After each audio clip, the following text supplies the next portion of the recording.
ಇದು platform number 7, ಹುಬ್ಬಳ್ಳಿಯ platform number 7 ಅಂದರೆ ಇದು 1.5 ಕಿಲೋಮೀಟ್ರ್ ಉದ್ದವಿರುವ ಪ್ಲ್ಯಾಟ್ಫಾರ್ಮ್ನಲ್ಲಿ 7 ಆ್ಯಂಡ್ 8 ಎರಡೂ ಕಂಬೈಂಡ್ ಇದೆ.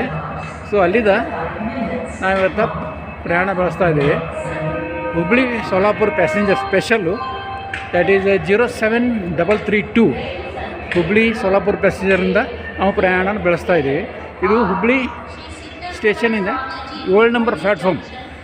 ಇದು ಮೇನ್ ಗೇಟ್ನಿಂದ ಇಲ್ಲಿವರೆಗೆ ಅಂದರೆ 1 ಕಿಲೋಮೀಟ್ರ್, ನಿಯರ್ ಅಬೌಟ್ 1 ಕಿಲೋಮೀಟ್ರ್ ಆಗುತ್ತೆ. ಇದು ನಂತರ ಎಂಟ್ಲೆ ಪ್ಲ್ಯಾಟ್ಫಾರ್ಮು, ಇದು ಒಂದು ಹಾಫ್ ಕಿಲೋಮೀಟ್ರ್ ಅಂದರೆ 15.5 ಕಿಲೋಮೀಟರ್ಸ್. ಇದು ಅತಿ ಉದ್ದವಾದ ಪ್ಲ್ಯಾಟ್ಫಾರ್ಮ್. ಆ್ಯಂಡ್ ನನ್ನ ಚಾನಲ್ಗೆ ಸಬ್ಸ್ಕ್ರೈಬ್ ಮಾಡಿ. ನಿಮ್ಮೆಲ್ಲರ ಪ್ರೇರಣೆಯಿಂದ ನನಗೆ ಎನರ್ಜಿ ಸಿಗುತ್ತೆ ಮತ್ತೊಂದು ಹೆಚ್ಚು ಮಾಡಲಿಕ್ಕೆ. So please thank you very much for